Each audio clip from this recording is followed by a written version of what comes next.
So I have some custom serrated blades from Kyle. I'm going to put a link to his YouTube channel in the description. I want to start off looking at how these serration patterns compare to other more traditional serration patterns plus plain edge blades. Now I wanted to start off doing one of the worst things for serrated blades, which is push cutting, and so I was peeling some potatoes. So to start off for a reference point, I use an IVO paring knife. These are very common production paring knives, but they're one of the better paring knives you can get. Very thin stock, very narrow blade, very thin edge, low edge angle. So they're almost ideal. Now, you can get better paring knives, but they're not as common. This is the Herder. Takes it just one step further in that it's full zero ground, and basically the edge bevel is almost a micro bevel. So the cutting ability is a bit higher than the IVO. This is a custom made paring knife by Alvin Johnson. Similar stock thickness, the blade is even more narrow, and it has a full hollow grind and sharpened flat to the stone, so the profile is even thinner, so it again cuts a bit better. But the IVO sets relatively high performance. Now down in the description too, I'm actually going to put in some actual tables where I did force measurements. I'll actually show you quantitatively the differences that I'm talking about. So anyway, I started off with the IVO to give myself a sort of reference performance baseline. Then I did some peeling and then slicing of the potato with the Spyderco Catcherman, which is a nice blade for kitchen knives for a lot of work. Very thin stock, nice narrow blade, but the triple point serrations, too much force for push cutting.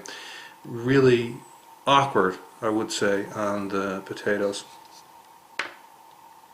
Now I named the serration patterns from Kyle basically with animal names. I wasn't going to call them blade 1, 2, and 3 forever anyway. So I call this one the shark. It has basically your common pointed serrations. The main difference that it has over the triple points is that they're slightly more rounded.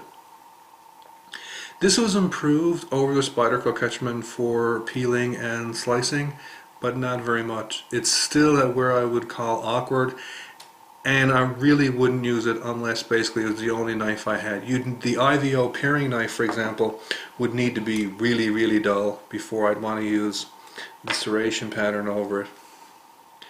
Stepping up to this one, which I call the rabbit because it had these big, basically flat sections. Big difference. And of course the flat sections allow it to essentially do push cuts, and you have slightly more resistance on the push cutting from the little scallops, but big difference. This moved from beyond being awkward. I wouldn't say it's awkward at this point. I wouldn't say it's good for peeling. And again, there's force description measurements down in the description box, just talking about this in a qualitative manner here now. But this is at the point where I would use this. And if I had it on me, most likely it would peel and slice better than a lot of knives people have in the kitchen, which are not kept very sharp. This one, which I called Hyena, because it has flat spots, but the scallops are actually sloped backwards. So when you're peeling, oftentimes you are pulling the knife slightly towards you, and again when you're slicing, you're again doing a sort of pseudo draw cut. This was at the point now where I'd actually started becoming it good for peeling. No longer awkward, no longer bad. And the differences even in these blades, again, though I did force measurements on all of them, the differences were large enough that you really wouldn't need to do any kind of measurement in order to see it. I had two friends actually rank it, just peel a couple of potatoes, do some slicing, and each one have ranked it exactly the same. This one turns out to be really nice. And the knives are also very well designed in general. Like this one balances essentially so it floats neutrally in the hand. As you can see, it's not moving around, which is where you want basically a utility knife to actually balance. It has a very nice sweep here. You can see how it's scalloped down. So it allows your thumb to go in there, and it both indexes and gives you some control, but it's not abrasive. There's no jimping there. So you can use jimping. It can be done right. Both of these blades actually have jimping, and jimping does allow you to put a lot more force and get more traction in there. But you can also get shape indexing and control without jimping, which again also works well because it allows you to go up around the blade with your fingers like this, and you don't have that sort of abrasive contact. So one thing that I would say, as this was again sort of a rough cut, when you start doing experiments, oftentimes you have to do a number of experiments to sort of figure out exactly where you want to go with it. The first thing that stands out to me is that generalizing about serration patterns is really misleading, because this triple point serration pattern cut very differently than this pattern. And to lump them both together and say, well, they're both serrated is true in one sense, but the performance is significantly different in terms of smoothness of cut, in terms of force required. So again, when people are sort of talking about flat or plain edge blades versus serrated, it's a kind of dichotomy that doesn't work very well, because there's a tremendous difference in serrated blades. And this was an interesting kind of obvious showcase to that, because like I said, the friends who I had do the cutting, who are not into knives at all, immediately saw huge differences in serrated knives, and it made them think about serrated knives in a different manner, because your typical serrated knives would not peel or slice potatoes very well, but these did. And of course, after I did the experiment, I realized it would have been interesting to include some other knives. This is an actual serrated kitchen knife from Spyderco, and you can see how the serration pattern is very different than the triple point normal pattern. It's much more subdued. So essentially it will flow over materials rather than catch and hold onto it. So it tends to be a lot more suitable for kitchen knife use. And this basically is a very, very common serration pattern. It's on those basically never sharp blades that you see very often. And it consists again of large flat spots and a bunch of little tiny serrations in between them. Very similar to the cold seal pattern.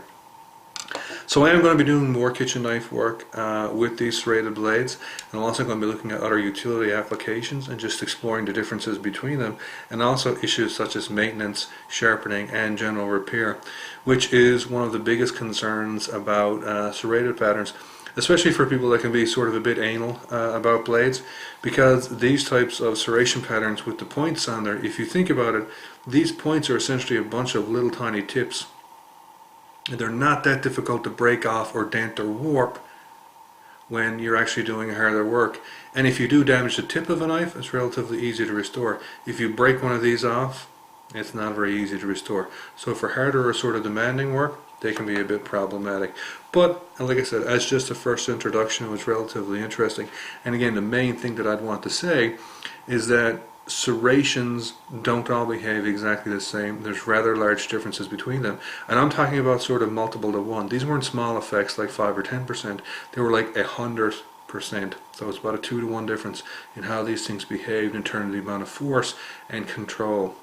So it isn't just a question of do you want a serrated blade versus a plain edge blade.